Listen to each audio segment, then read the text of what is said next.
अस्सलाम वालेकुम। उर्दू तहज़ीब में खुश आमदीद। मैं हूँ फौजिया और आज हम पढ़ेंगे 12वीं जमात का अपना पहला सबक, जिसका नाम है मुसलमानों का कदीम तर्ज़ तालीम। ये तहरीर है शिबली नोमानी की। हमारा मकसद सिर्फ़ सबक को पढ़ना नहीं है, बल्कि ये जानना है कि मुसन्निफ़ ने ये तहरीर क्यों लिखी, क्या मकासद थे और इस तहरीर का अंदाज़ बयान क्या है। अच्छा बच्चों, ज़रा ये तसव्वुर करें कि आज से सदियों पहले ना बड़े बड़े स्कूल थे, ना जदीद यूनिवर्सिटियाँ थीं और ना ही ऑनलाइन क्लासेस थीं। फिर मुसलमान तालीम कैसे हासिल करते थे? आइए हम मुसलमानों के तालीमी सफ़र के पहले दौर से इसका आगाज़ करते हैं। इस सबक में मुसलमानों की तालीम के तर्ज़ तालीम के 3 दौर बताए गए हैं। तीनों अदवार का हम जायज़ा लेंगे, मगर मैं मुख्तसरन आपको पॉइंट वाइज समझाऊंगी ताकि तहरीर को जब आप पढ़ें तो आपको एक एक चीज़ क्लियर हो जाए। पैराग्राफ वाइज आपको बताऊंगी और यूँ तो खुलासा दिया गया होता है आपकी गाइड्स में भी, आप वो खुलासा पढ़ के उसको समझ सकते हैं, लेकिन खुलासा और चीज़ है। लेकिन जब हम सबक को पढ़ते हैं तो हमें पैराग्राफ वाइज उसको समझना होता है, क्योंकि सियाक़ो सबक के हवाले से हमें उसकी आगे तशरीह भी करनी होती है। तो आइए मैं आपको मुसलमानों के तीनों अदवार का जो तर्ज़ तालीम है उसका मुख्तसरन हाल डिस्कस करती हूँ। मुसलमानों की तालीम के 3 अदवार थे, पहला, दूसरा और तीसरा। पहले दौर में, यानी कि ये बात है 145 हिजरी की, यानी 145 हिजरी तक, जब तक तसनीफ़ और तालीफ़ शुरू नहीं हुई थी और जो तालीम और ताल्लुम थी वो अरब के सादा और नेचुरल तर्ज़ ज़िंदगी के लिए ही मौजू थी। किताबें लिखने और पढ़ने का बाकायदा रिवाज नहीं था। तालीम का ज़्यादातर ताल्लुक़ हाफ़ज़े से था। लोग हिफ्ज़ कर लिया करते थे, जो भी इल्म होते थे वो उन्हें हिफ्ज़ हुआ करते थे। मुसलमानों ने इब्तिदा ही से तालीम को बहुत अहमियत दी। मुख्तलिफ़ इल्म को सीखने और आगे पहुँचाने का सिलसिला जारी रहा।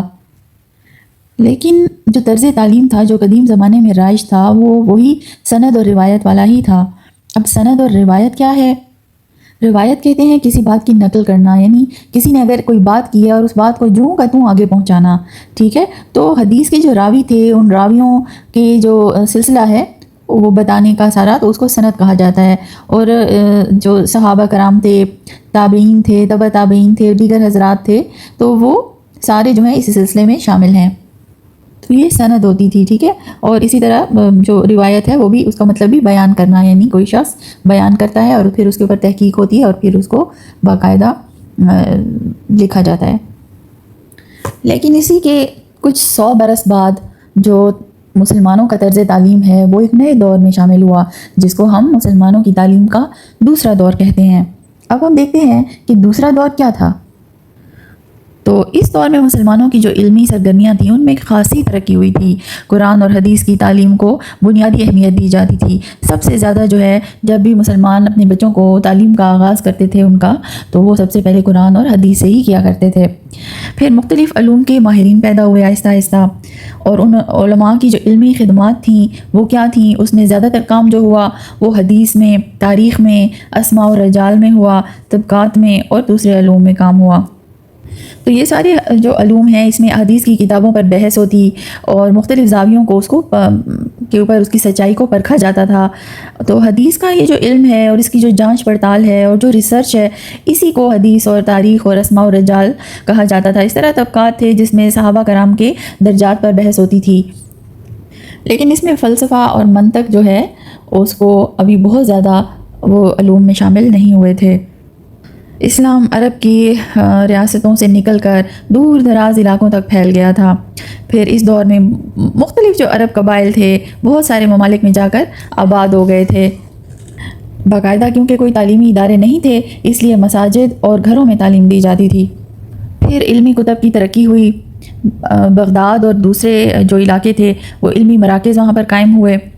इस्लामी दुनिया के जो बहुत बड़े बड़े इल्मी मराकज़ थे उनमें बगदाद, दमिश्क, कायरा, निशापुर, मिस्र, शाम और उंदलस वग़ैरह अहम तालीमी मराकज़ थे।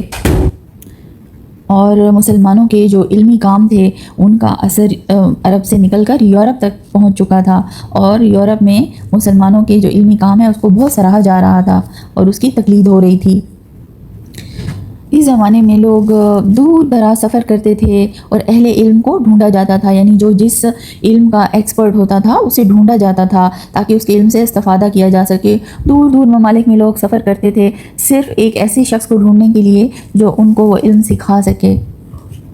مناظر علمی سرگرمی کا حصہ ہوتے تھے، اور ان مناظروں کا مقصد جو تھا وہ صرف بحث کرنا نہیں ہوتا تھا بلکہ علمی مسائل کو سمجھنا ہوتا تھا۔ تمام اہل علم جو ہوتے تھے یا بڑے بڑے علماء کے لیے یہ وہ باؤنڈ ہوتے تھے کہ وہ ان علمی مناظروں میں شرکت کریں گے۔ استاد و شاگرد کا براہ راست تعلق ہوتا تھا، یعنی ایک استاد کے ہزاروں طالب علم ہوا کرتے تھے، اور جو کچھ استاد بول رہا ہوتا تھا وہ اس کو اپنے پاس لکھ لیا کرتے تھے، کیونکہ باقاعدہ کوئی کتابی علم تو تھا نہیں، تو جو کچھ استاد پڑھاتا تھا، جو کچھ وہ بولتا تھا، تمام طلباء اس کو وہ لکھ لیا کرتے تھے، کیونکہ تعلیم کے لیے باقاعدہ کوئی اسکولوں اور یونیورسٹیوں کا تو نظام تھا نہیں، تو تمام طلباء جو استاد کے پاس بیٹھتے تھے اور تعلیم حاصل کرتے تھے تو اسی لیے وہ استاد کی کہاوتیں اور تمام باتیں وہ لکھ لیا کرتے تھے۔ تو اب دیکھتے ہیں تعلیم کا تیسرا دور۔ اس دور میں یہ تھا کہ تعلیم عام ہو گئی تھی، نحو، منطق وغیرہ پر زیادہ زور دیا جانے لگا تھا۔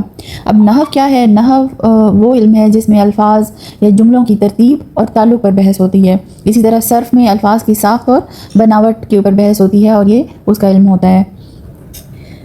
تو یوں طالب علم جو ہے وہ انہی نحو اور منطق اور صرف کے بکھیڑوں میں پڑ گئے اور اصل مقصد کہیں بہت پیچھے رہ گیا۔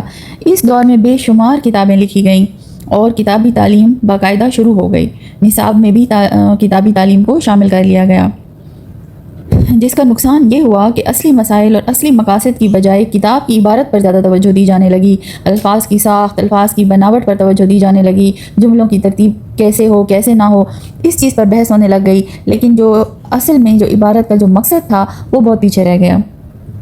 یعنی کہ تعلیم کا جو پہلا اور دوسرا دور تھا اس میں زیادہ تر فن کی تعلیم دی جاتی تھی، مگر تیسرے دور میں باقاعدہ طور پر کتابی تعلیم شروع ہو گئی۔ تعلیمی آزادی تھی، جو کوئی بھی کسی خاص فن میں مہارت حاصل کرنا چاہتا تھا وہ کر لیتا تھا۔ جیسے آج کل گروپ بنائے گئے ہیں کہ یہ انجینئرنگ ہے یا یہ میڈیکل ہے، کہ یہ اسٹوڈنٹ یہ سبجیکٹ نہیں لے سکتے، وہ اسٹوڈنٹ وہ سبجیکٹ۔ اس وقت یہ پوری تعلیمی آزادی تھی، جو کچھ بھی لینا چاہتا تھا وہ اسی فن میں مہارت حاصل کر لیتا تھا۔ یہ تو تھے مسلمانوں کے قدیم طرز تعلیم کے 3 ادوار۔ اب ہم دیکھ لیتے ہیں کہ صفحہ نمبر 7 کے آخری حصے میں مولانا شبلی نعمانی نے مسلمانوں کے اسلاف یا آباء و اجداد کے جو تعلیمی اور علمی کارناموں کے بارے میں کیا کہا ہے۔ وہ یہ کہتے ہیں کہ ہمارے اسلاف یعنی قدیم جو مسلمان تھے انہوں نے تعلیم، علمی ایجادات اور علوم و فنون کی ترقی میں اتنے بڑے اور بے شمار کارنامے سر انجام دیے ہیں کہ اس حد تک ہیں کہ ان کا احاطہ کرنا یا صحیح اندازہ لگانا بہت مشکل ہے۔ آخر میں وہ افسوس کا اظہار کرتے ہیں کہ ہم نے خود تو کچھ نہیں حاصل کیا، نہ کوئی نئی ایجاد کی، بلکہ اپنے اسلاف کے اتنے بڑے اور شاندار علمی کارناموں اور افتخارات کو بھی ہم نے بھلا دیا اور ان کا ذکر تک کرنا چھوڑ دیا ہے۔ تو شبلی نعمانی بتاتے ہیں کہ اس جو مضمون کو لکھنے کا یہ جو آرٹیکل انہوں نے لکھا ہے اس کا بنیادی مقصد یہ تھا کہ وہ قوم کو ان کے اسلاف کے عظیم علمی سرمایے اور محنتوں اور تعلیمی نظام کی یاد دہانی کرائیں تاکہ موجودہ نسل کو اپنے شاندار ماضی کا احساس ہو سکے۔ انہوں نے اس چیپٹر میں یہ بھی بتایا کہ ہلاکو خان نے جب بغداد پر حملہ کیا تو مسلمانوں کے یا ہمارے اسلاف کے بہت سارے علمی کارناموں کو بہت نقصان پہنچا، لیکن اس کے باوجود بہت سے اثاثے ہمارے باقی موجود رہے جو آج بھی ہمارے کام آ رہے ہیں۔ شبلی نعمانی کو ایک نابغہ روزگار ہستی کہا جاتا ہے، اور نابغہ ہستی کیا ہوتا ہے؟ وہ ایسا شخص ہوتا ہے جو اپنے علم اور اپنی قابلیت میں ممتاز ہو اور اپنے دور میں اس کا کوئی ثانی، کوئی مثال نہ ہو۔ تو اس طرح سے ہم نے مولانا شبلی نعمانی کی خوبصورت تحریر ایک اقتباس کو پڑھا اور اس کو سمجھا اور اس کا اصل مقصد کو ہم نے پوری طرح سے سمجھا ہے۔